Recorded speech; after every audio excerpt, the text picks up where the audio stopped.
자, 두 번째 시간 시작하도록 하겠습니다. 자, 아까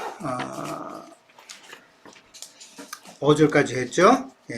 자, 6절부터 들어갑니다. 자, 6절부터 8절까지 이제 쭉 보면은 각 지체들의 다른 은사들을 지금 쭉 열거를 해 놓은 게 있을 겁니다. 열거가 되어 있는데 은사가 다 다른 것이죠. 자, 6절 갑니다. 우리에게 주신 은혜대로 받은 은사가 각각 다르니라고 되어 있습니다. 우리가 은사를 받았는데 이건 뭘로 받았다고요? 은혜대로 받았다라는 말이죠. 예. 그러니까 내가 잘나서가 무슨 은사를 받은 것이 아니라 하나님의 은혜로 우리가 각각 은사를 받았다라는 말인데, 이 말은 은혜대로 받았다는 말은 우리가 은사는 하나님의 은혜로 받았기 때문에 그 은사에 대해서 우리가 자만해서는 안 된다라는 그런 가르침이잖아요. 예. 항상 그것을 이제 성경은 이야기하고 있고, 그 다음에 받은 은사가 각각 다르다라고 그렇게 말했습니다.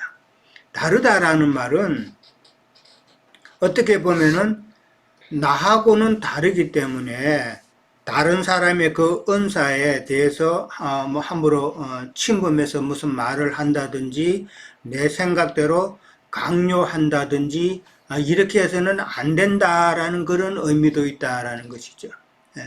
이 사람이라는 동물은 남이 내 생각대로 움직여 주기를 바라는 그런 마음들이 다 있잖아요. 그렇게 그러나 다 다르기 때문에, 다른 사람의 은사가 각각 다 다르기 때문에 다르다는 말은 그 사람의 그 은사에 함부로 내 생각을 강요해서는 안 된다라는 그런 것도 우리가 생각해 봐야 된다는 것이죠. 자, 그 다음에 이제 6절 후반에 가면은 예언이면 믿음의 분수대로라고 나오죠. 예언이면 믿음의 분수대로, 그 다음에 뭔가, 그 다음에 한 단어가 빠진 듯 하죠? 뭘 집어넣으면 좋을 것 같아요? 예언이면 믿음의 분수대로 예언하고 라고 빠지겠죠? 예. 믿음의 분수대로 예언하고, 그 다음에 또 덧붙인다면은 그 직분에 충성하라라는 그런 내용이겠죠. 그러니까 섬기는 일이면 섬기는 일로 직분에 충성하라. 가르치는 일은 가르치는 일로 직분에 충성하라. 그러니까 그 뒷부분에 전부 다 그 직분에, 그 은사에 충성하라라는 말이 이제 들어가면 좀 더 부드러워지겠죠. 예, 그렇게 이해하시면 되고, 자, 예언이라는 말이 나왔어요. 예언이면 믿음의 분수대로 예언하라는 이야기인데, 예언이 뭘까요? 예언이라면 뭐를 우리가 예언이라고 이야기할까요? 자, 예언이라고 말하면은 우리가 구약의 선지자들을 먼저 생각이 들죠? 예, 구약의 선지자들이 하나님께서 주신 말씀을 가지고 백성들에게 예언을 했다라는 것이잖아요. 그러면은 그 예언의 그 내용은 하나님의 말씀이잖아요. 예, 하나님의 말씀이다. 그러니까 예언한다는 것은 하나님의 말씀을 전하는 것이기 때문에 오늘날로 말하자면 전도하는 일이다라고 볼 수가 있겠죠. 예, 전도하는 것이 예언하는 것이다. 그렇게 보면 되고, 근데 전도할 때에 믿음의 분수대로라는 말이 또 나온단 말이에요. 예, 우리가 간혹 그런 실수, 저도 그렇고 그런 실수를 초기에 좀 범했죠. 우리가 하나님의 말씀을 영으로 깨달았다고 해가지고 조금 어떻게 보면 남이 보기에는 좀 교만한 모습이 보였다라는 것이죠. 저도 이 말씀을 처음에 깨닫고 옛날에 아는 교회 같이 다녔던 그 사람을 만나서 막 이야기했더니만은 그 사람이 하는 말이, 집사님 왜 이렇게 교만해졌어? 라는 말을 딱 하더라고요. 그때 나는 전혀 교만해서 그런 게 아닌데 상대방이 그렇게 들렸겠구나 하는 것은 이제 나중에 점차로 이제 알게 되었다라는 것이죠. 그러니까 이게 예언할 때에 내 믿음의 분수대로 하지 못하고 너무 앞섰다라는 그런 표현이죠. 그러니까 근데 믿음의 분수대로라고 그래가지고 그 약하니까 그냥 약한 대로 하라는 그런 말은 또 아니에요. 내가 믿음의 분수가 그러니까 믿음의 그 생명의 정도가 약하면은 빨리 그걸 채우라는 의미도 되는 거예요. 약하니까 그냥 아이고 나는 자신 없어 이게 아니라 약하면 약한 대로 내 믿음의 분량을 그러니까 내 생명의 정도를 빨리 채워서 그 다음에 말씀을 능히 증거할 수 있는 예언할 수 있는 그런 자가 되라는 그런 의미도 있다는 것이죠. 그 다음에 이제 한계를 넘지 말라라는 그런 말도 또 있잖아요. 아까 나왔듯이 말씀을 증거할 때에, 전도할 때에 우리는 항상 겸손한 마음으로 그렇게 전도하고 하나님의 말씀을 예언하라라는 말이다 말이에요. 그러니까 이게 참 우리가 이렇게 미리 깨닫지 않으면은 이렇게 가르침을 받지 않으면은 우리의 그 생각대로 육신의 그 생각대로 내 육신의 일대로 그냥 해버리면은 이렇게 자랑스러운 말이 나올 수밖에 없다라는 것이 그게 사람이라는 것이죠. 그것을 제어를 해야 된다는 것이죠. 자, 섬기는 일이면은 섬기는 일로 직분에 충성하라 그런 이야기인데 섬기는 일이면 그냥 봉사하는 거죠. 예. 그러니까 뭐 봉사하는 거 교회에 봉사하는 것뿐만 아니라 그 다음에 지체를 섬기는 일, 지체를 위해서 어떤 봉사를 해주는 일, 뭐 이런 것도 다 섬기는 일로 볼 수가 있는 것이고, 또 다음에 가르치는 일, 이것도 양육하는 것이잖아요. 가르치는 일. 그 다음에 위로하는 일, 권면하는 일. 세상에는 교육에서는 권사라는 직분이 있죠. 권사의 직분의 주된 임무가 이제 교인들 다 방문하면서 위로하고 권면하고 하는 그런 일이잖아요. 그 다음에 구제하는 자는 성실함으로라고 그랬어요. 예언은 믿음의 분수대로 예언하고 섬기는 자는 섬기는 일, 그다음 가르치는 일은 가르치는 같은 말이 반복이 되는데 이 구제하는 자는 성실함으로라고 그렇게 나와요. 자, 그러면 이 성실한다는 말은 섞이지 않는다라는 그런 의미예요. 성실하다는 말은. 섞이지 않는다는 그런 의미이기 때문에 순수한 마음으로 구제하라라는 것이죠. 그 당시 초대교회 사람들이 남을 구제할 때에 가부들을 구제하고 그 다음에 형편이 어려운 자를 구제할 때에 잘못하면은 자기를 드러내는 그런 마음이 있을 수도 있잖아요. 그럴 때에 순수한 마음, 성실하게 하라는 말은 순수한 마음으로 하라. 이제 그런 의미가 되겠죠. 근데 우리는 구제라고 그러면은 남을 도와주는 것만 우리는 생각하면 안 되죠. 구제의 뜻이 원래 하나님께서 원하시는 뜻이 뭐예요? 영혼 구제단 말이에요. 영혼 구제. 그러니까 구제라는 말, 사랑이라는 말 이런 것이 다 영적으로 생각해서 어떤 사람을 구제한다는 말은 그 사람의 그 영혼을 구해내는 거, 구제하는 거, 어려운 형편에서 건져내주는 거 이것이 참 영적인 구제다라는 것이죠. 그런 영적인 구제를 할 때에도 그 사람의 영혼을 사랑하는 마음으로 그러니까 영적 구제를 하라라는 그런 의미가 되겠죠. 근데 성경에 보면은 그러지 못한 사람이 있었죠. 아나니아와 삽비라는 자기를 드러내고자 하는 그런 마음으로 자기의 밭을 팔아서 그것도 다 내놓지도 않고 절반만 내놨잖아요. 그 목적이 왜 그랬어요? 자기를 드러내고자 하는 그런 마음 때문에 그렇게 됐다. 이제 그런 자들은 뭐 죽었다 그러는데 그거는 교회에서 끊쳤다라는 이야기단 말이에요. 그런 자는 교회에서 자기를 드러내고자 하는 자는 결국은 교회에서 끊어질 수밖에 없다라는 것을 이야기하고 있는 거다라는 것이죠. 그 다음에 다스리는 자는 부지런함으로라고 그렇게 되어 있어요. 다스린다라는 말은 어떻게 보면 공급한다는 그런 이야기예요. 공급하는 자. 그 다음에 공급만 하는 것이 아니라 또 치리하는 그런 면도 있잖아요. 그게 다스리는 단어예요. 왕이라고 그러면은 그 왕은 백성들에게 필요한 것을 공급해주는 왕이 되어야 되고, 그 다음에 그 나라에서 백성들이 잘못하는 게 있으면 그 잘못을 또 치리하는, 벌주는 그런 모습도 있어야 된다라는 것이잖아요. 예. 그 다음에 이제 부지런함으로 하라 그랬어요. 그러니까 공급하고 치리하는 자, 그러니까 다스리는 자는 그 다스리는 일을 할 때에 자기를 내세우는 일이 혹 있을 수가 있죠. 예. 그렇기 때문에 자기를 내세우는 일이 되지 않게끔 부지런하다라는 말은 건면하면서 항상 낮은 마음으로 하라라는 이 이야기다 말이에요. 예. 그러니까 부지런하다라는 이 말이 이제 잘못 이제 뭐 하든지 열심히 막 하고 하는 이런 뜻만 가지고 있는 건 아니다.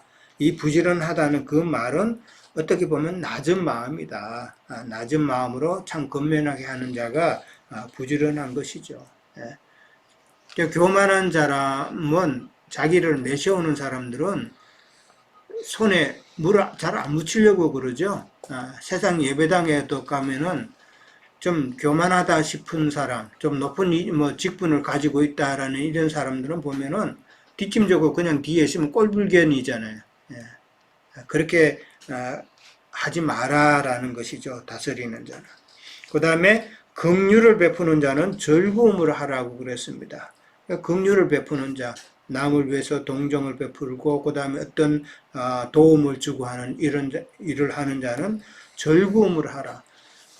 예수 믿으면 꼭 이렇게 해야 된다라는 이런 가르침 때문에 그 교훈에 따라서 억지로 하는 경우가 참 많죠. 근데 이 성경은 즐거움을 하라 그랬어요. 의무가 아닌 기쁨을 하라. 근데 어떤 일을 하든지 세상 일도 마찬가지고 교회 일도 마찬가지고 이것이 내가 해야 될 의무라고 생각이 되고 내가 해야 될 일이라고 생각하면은 그건 나한테 스트레스가 되죠. 우리가 각 지체들이 돌아가면서 식사를 준비하고 하는데 이게 일이라고 생각이 되면은 스트레스가 되잖아요. 여러분이 그게 스트레스가 된다는 건 나도 알아요. 어떤 면에서는. 예. 근데 나도 일주일에 2번 이렇게 준비하는 것도 어떤 때는 막 바쁘고 이러고 뭐 다른 일이 또 막 생기고 이러면은 어떤 면에서는 나도 이게 조금 부담이 되고 그럴 때도 많아요. 근데 말씀을 준비하다가 보면은 이 진짜 내 안에 이게 준비하면서 하나님께서 내 안에 주시는 기쁨이 더 많단 말이에요. 그 기쁨을 생각을 하면은 내가 또 빨리 봐야지. 시간을 절약해서 빨리 자꾸 많이 찾아봐야지 하는 이런 마음이 생긴다는 것이죠. 그러니까 우리가 교회 일을 하는 것도 하나님께서 예수님께서 내게 주신 은혜를 생각하면은 이게 일이라고 생각이 안 되진다라는 것이죠. 기쁨이라는 것이죠. 세상 일도 세상 직업도 그렇고 세상 어떤 운동을 해도 그렇고 축구 선수가 축구 연습하는 것도 그렇고 만약에 어떤 선수가 이게 자기가 해야 될 일이라고 생각하고 그러면은 그게 어렵잖아요. 근데 그런 말이 있잖아요. 아무리 잘해도 그 어떤 축구를 즐기는 사람한테는 못 당한다는 말이 있잖아요. 세상 일도 마찬가지예요. 즐기는 사람은 아무리 똑똑하고 좀 재능이 있다고 하는 사람보다도 훨씬 더 잘할 수밖에 없어요. 즐기기 때문에 더 많은 시간을 투자를 한다는 것이죠. 얼마 전에 코비 브라이언트 잘 알죠? 농구 선수. 코비 브라이언트에 대한 그 다큐멘터리를 잠깐 본 적이 있는데, 우리가 잘 알듯이 코비 브라이언트는 이제 농구를 정말 잘했잖아요. 정말 잘했는데, 얘는 농구를 그렇게 즐겼다는 거예요. 그렇게 즐겼어요. 그리고 중요한 시합에서 자기가 골을 넣어야 되는 중요한 순간에 골을 못 넣었잖아요. 한 번은 중요한 결승전에 올라가는 중요한 게임인데 거기서 자기가 5번이나 에어샷을 날린 거예요. 에어샷이라는 거는 슛을 하면은 그 백보드에 맞든지 그 림에 맞든지 맞고 뭐 떨어지든지 못 들어가든지 해야 되는데 이 5번을 넣었는데 그 근처도 못 간 거예요. 그 농구 선수가 프로 농구 선수가 이 슛을 때렸는데 그게 근처도 못 가고 그냥 공중에 떨어져서 그냥 에어샷에 공중에 그냥 없어져 버린 슛이 됐다 그러면 이거는 좀 치명적인 거예요. 그걸 5번이나 그렇게 했대요. 그리고 나서 이 선수는 농구 시합이 끝나면 밤 늦잖아요. 몇 시간을 연습장 가가지고 계속 연습했다는 거예요. 그거는 자기가 농구를 좋아하지 않으면 그렇게 못하는 거예요. 좋아한다는 말은 그만큼 많은 시간을 투자한다는 거다라는 것이죠. 근데 마찬가지예요. 우리가 말씀을 사모하고 그 다음에 교회 일을 하고 하는 것도 정말 기쁨으로 하시기 바랍니다. 하나님의 은혜를 우리가 말씀을 사모할 때 하나님께서 주실 그 기쁨, 은혜를 생각하면서 우리는 사모해야 된다라는 것이죠. 자, 9절에 갑니다. 사랑에는 거짓이 없나니 악을 미워하고 선에 속하라 라고 그럽니다. 이 사랑은 어떤 사랑일까요? 사랑에는 우리가 잘 알듯이 여러 가지 사랑이 있죠. 어떤 사랑이 있어요?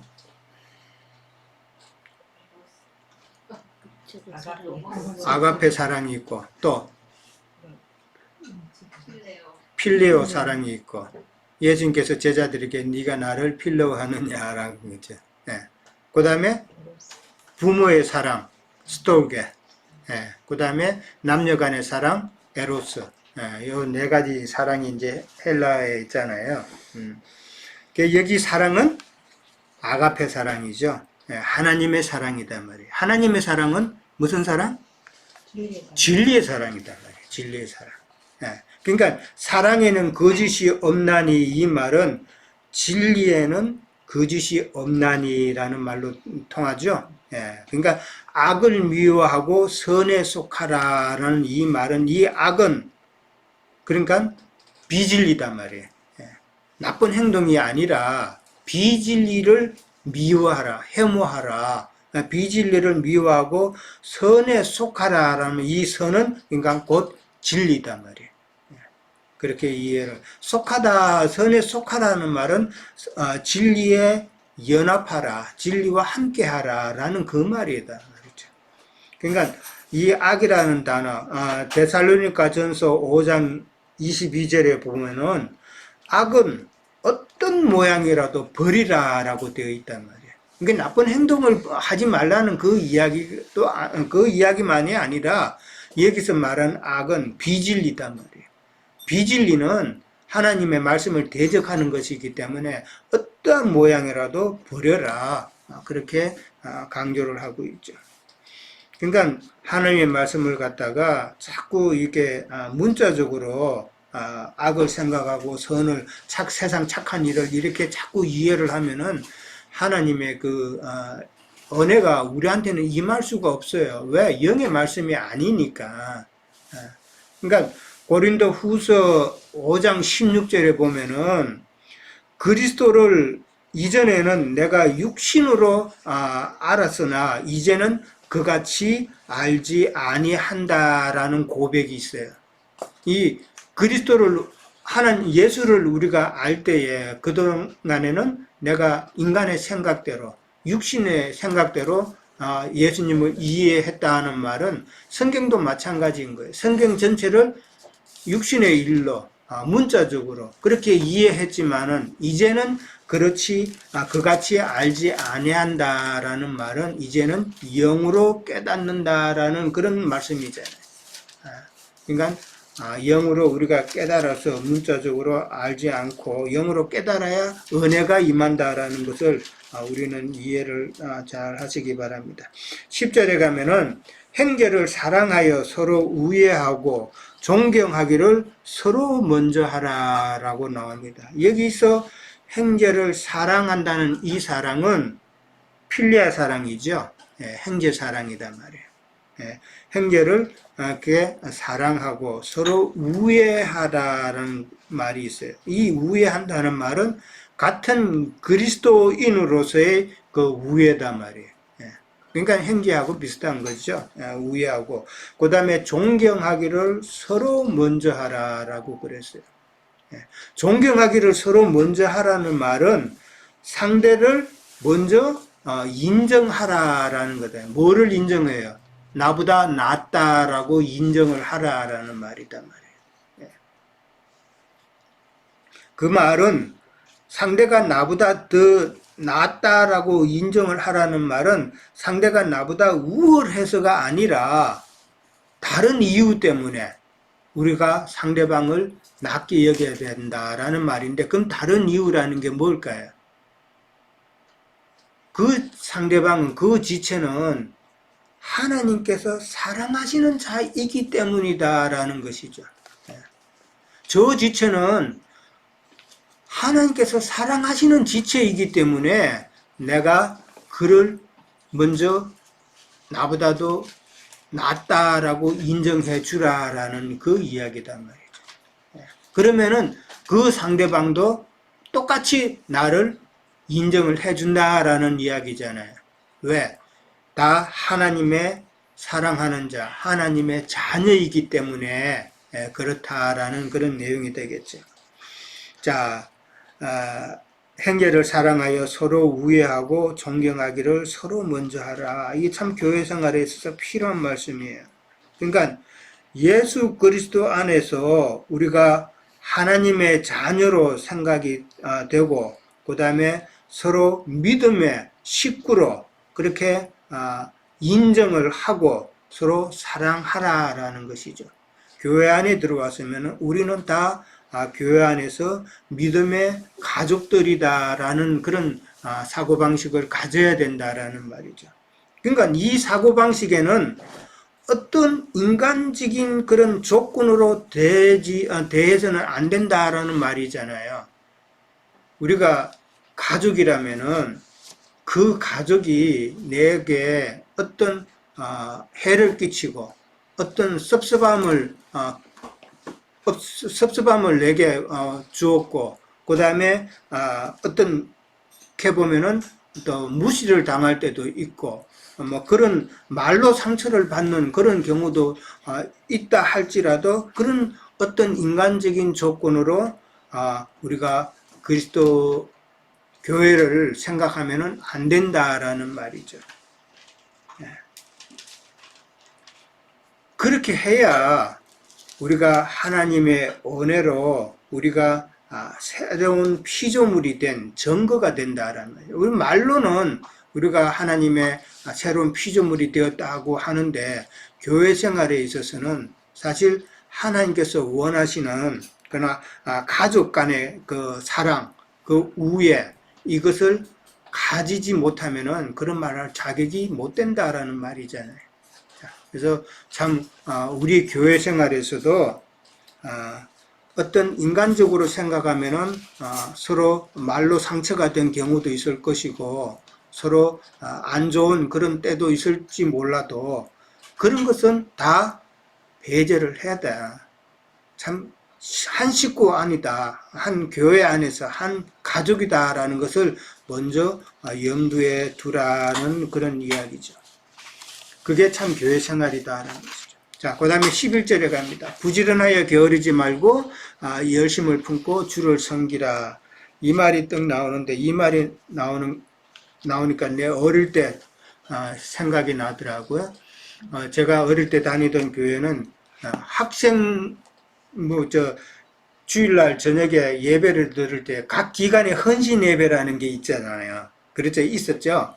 학생의 헌신 예배라 그러면은 학생들이 다 그 저녁 예배는 다 참여를 해야 돼요. 다 참여를 하는데, 이제 누가 참여했느냐, 이제 호명을 해요. 호명을 하는데, 그냥 얘 이렇게 하면 안 돼.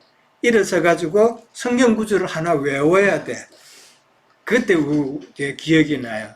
성경 구절을 외우는데 대체적으로 외우기 쉬운 거, 짧은 거 외우거든요. 그래서 나는 이거를 외웠던 기억이 이제 나요. 왜 짧으니까. 부지런하여 게으르지 말고 열심을 품고 주를 섬기라는 말인데, 근데 그때 기억났던 이 말 뜻하고 지금 이제 이 말 뜻하고 이게 완전히 이해도가 다르죠. 네. 그때는 그냥 내가 신앙생활 할 때에 열심을 품고 그렇게 해야 되는구나 라고 생각을 했다는 거죠. 근데 지금은 그런 의미가 아니다라는 것을 이제 우리는 또 깨달은 것이죠. 부지런하여 게으르지 말라는 이 말은 아까도 비슷한 말들이 많이 나왔죠. 나태한 신앙생활을 경계하지만은 또 겸손한 마음으로 하라는 그런 의미도 있다고 그랬죠. 자, 이 열심을 품고라는 이 말에 있어서 많은 사람들이 잘못 오해한다라는 것이죠. 교회 생활을 한다고 하면서 무조건 열심히만 하려고 하는 그러한 모습으로 잘못된 방향으로 가는데, 이 열심을 품고라는 그 말에는 토프뉴마티라는 말이에요. 그 다음에 제온테스라는 말인데, 이 푸뉴마라는 단어가 들어가요. 푸뉴마. 푸뉴마가 뭐예요? 영이잖아요, 영. 영이단 말이에요. 토푸뉴마티 제온테스니까 이 열심을 품고라는 그 단어 앞에는 뭐냐면 인스피릿이란 말이에요. 영 안에서 열심을 가지다라는 이 말이다 말이에요. 그냥 혼적인 열심, 그 다음에 인간적인 열심이 아니라 영 안에서 인스피릿이라는 단어가 지금 우리 성경에는 이게 빠져 있단 말이에요. 히브리 성경에 보면은 거기에는 푸뉴마티, 토푸뉴마티, 인스피릿이라는 단어가 들어가 있단 말이에요. 그러니까 이거는 지금 인간의 열심이 아닌 영 안에서 뜨겁게 신앙생활 하라는 그런 이야기다 말이에요. 그러니까 1절에서 보면은 너희 몸을이라고 나왔죠. 몸이 나왔어요. 그러니까 너희 몸을 산 제물로 드리라 그랬죠. 그러니까 헌신된 몸을 지금 먼저 이야기를 했어요. 그러고 난 다음에 2절에 가면은 변화되어라는 그 말에서는 혼이 변화되어라는 그런 말이었죠. 그러니까 몸도 나왔고 혼도 나왔고, 그 다음에 11절에는 뜨거운 영이단 말이에요. 그게 영이 나왔단 말이에요. 그러니까 몸과 혼과 영이 지금 다 11장에서는 다 표현이 되었다라는 것이죠. 그러니까 헌신된 우리 몸, 그 다음에 변화되어 가는 그 우리의 혼, 그 다음에 뜨거운 그런 영적인 그러한 모습으로 우리가 합당한 교회 생활을 할 수 있다라는 그런 이야기라는 것이죠. 자, 12절에 가면은 소망 중에 즐거워하면서 환난 중에 참으면서 기도에 항상 힘쓰라는 말이 나옵니다. 소망의 근원이신 예수님으로 인해서 우리가 즐거워하라는 것이죠. 즐거워하라, 기뻐하라를 지금 바울은 많이 강조하고 있잖아요. 그 다음에 소망 중에 우리가 참 신앙생활에 나가면은 또 환난이 오죠. 이 환난은 반드시 또 온다는 걸 우리는 누누이 이야기를 들었습니다. 환난 중에 근데 참으라 그랬어요. 환난이 오지만은 우리는 인내해야 된다는 것이잖아요. 근데 그 환난이 와야 사실은 인내를 배운다는 그런 의미도 되는 거예요. 아무런 환난 없으면은 우리가 신앙생활 해 나가면서 조금만 불편함이 있어도 우리는 투정하게 된다라는 것이죠. 환난을 통해서 우리가 인내를 배우고, 인내를 통해서 하나님의 뜻을 배우고, 그렇게 해서 온전한 신앙생활을 해 나갈 수 있다라는 그런 이야기죠. 그 다음에 기도에 항상 힘써라라는 것이죠. 기도는 하나님과의 호흡이라 그랬잖아요. 그러니까 우리가 기도가 끊어지면은 하나님과의 관계도 끊어진다. 그러니까 하나님과 늘 영적으로 호흡하는 그런 관계, 연합되는 그런 관계를 가지라는 이야기잖아요. 자, 13절 마지막에 갑니다. 성도들의 쓸 것을 공급하며 손 대접하기를 힘쓰라라고 나옵니다. 여기 성도들은 누구를 이야기해요?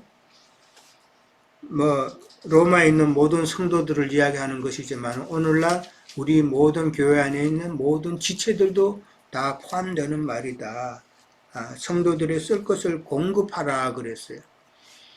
여기서 초대교회 때는 아까도 잠깐 이야기했지만은 고아나 가부들을 위해서 긍휼을 베풀어서 공급하는 그런 의미도 있지만은 성도들의 쓸 것을 공급한다라는 말은 거기에 어떤 모임이나 그 다음에 어떤 봉사나 그 다음에 헌금으로 어떤 도우는 일이나 이런 모든 일에 동참한다라는 의미단 말이에요.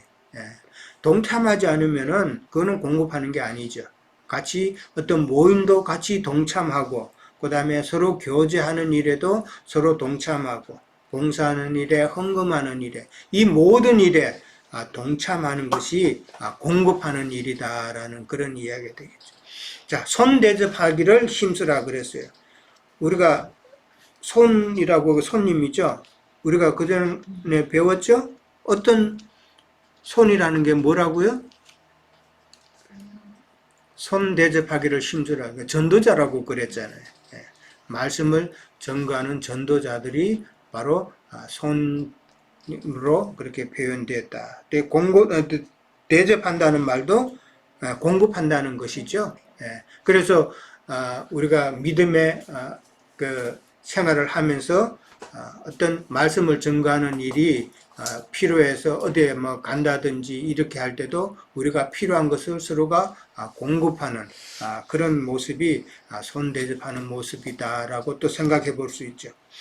이 모든 것이 오늘 13절까지만 하는데 앞으로도 16절까지 이 모든 겉면이 바울의 겉면이지만은 아까도 이야기했지만은 바로 우리 예수님께서 우리에게 원하시는 그런 모습이다. 교회 생활이고 우리의 신앙 생활이다라는 것을 생각해 보면은 우리는 먼저 순종해야 되겠다라는 마음을 가지시기를 바랍니다.